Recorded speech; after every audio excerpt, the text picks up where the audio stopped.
First of all, obviously, many congratulations on the outcome today. Thank you. What's your name? Seb. Seb, I'm Joe. Nice to meet you. You too, mate. Talk to me about the performance and the victory. You must be very pleased. Well, first of all, thank you to James and to everybody from the lab for the fight, and to Rise and Conquer, of course, and everyone who came out to support.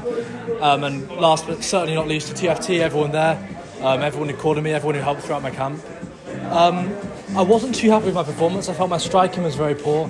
I made a lot of elementary errors. I left my chin in the air. I was dropping my hands at times. I have no excuses. I just need to improve, because obviously I'm not yet able to replicate what I can do in camp in a fight situation.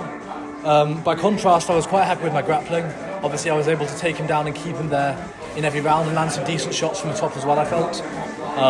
And to evade he was going for lots of Kimuras and trying to stand up at times.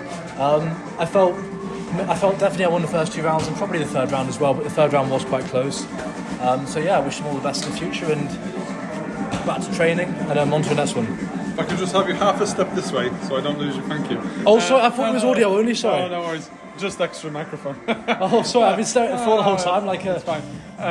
Can you talk to me about your MMA journey? Where did it all start for you, and why did you decide to step into the sport? Well, I started training about 2 years ago now, and I really enjoyed it. I just kept going with it. I started boxing when I was about 16, did that on and off for a couple of years.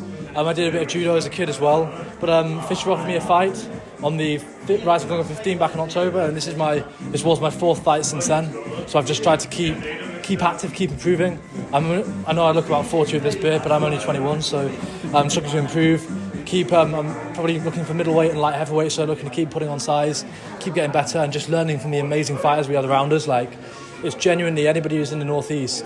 I'd really recommend getting yourselves down to TFT and see them. It's a wonderful gym, amazing environment. We've got people of all ages, women's class, kids class. Got world-class fighters like Justin won the Cage Warriors welterweight title not too long ago. So yeah, I can't extol its virtues enough.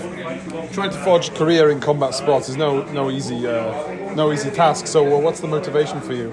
Is it trying to win a few titles here and there, earn a little bit of money? What is it for you? It's not about money.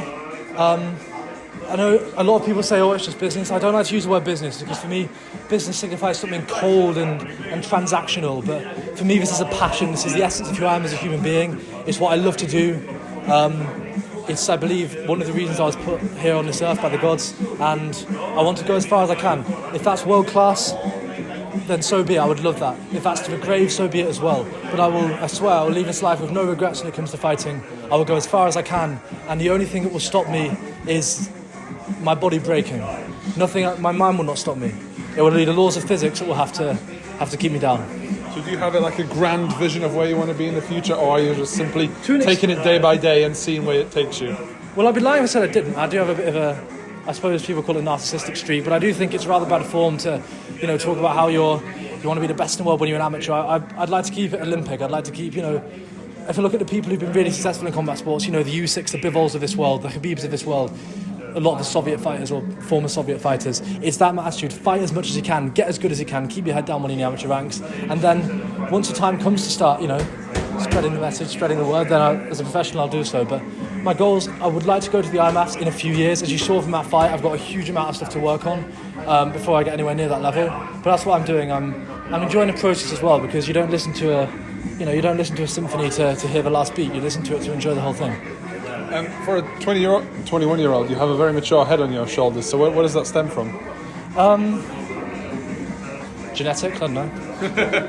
I have a very large head on my shoulders as well. Maybe there's a lot of space for maturity in there. I mean physically, not literally. I have a very large head. And just how soon do you want to be back out there? Well, I'd like to maybe some grappling competitions or something in the summer, but I definitely want to fight in October. But I feel like there's a lot of stuff I need to work on with the boxing, with the striking, and especially being 3-0-1 now and being, as I say, a middleweight or a light heavyweight. There's so few fights in this division. My next fight is going to be someone very experienced and very dangerous. So I've got a huge amount of things I need to improve on, and that starts, it starts tomorrow. And that's my goal. I want to fight. Definitely want to. I'm done with university now. I graduate in about a week or so. So once I'm in Congratulations. Thank you, I appreciate that. Once I'm in a steady 9-to-5 job and I can have a lot more a bit more structure, and I don't have to be working to deadlines in a kind of ad hoc manner, then definitely I want to be fighting every couple of months, really, just getting out there, getting the experience. Because if I look at the people who've been very successful on the UK amateur scene in all weight classes, it's the people who are fighting every month, and maybe they take a loss here and there, but they learn so much and they improve so much. And I personally believe that's the way forward, rather than doing 20-week camps and 30-kilogram weight cuts. Or I'm exaggerating, but yeah, that's just my opinion.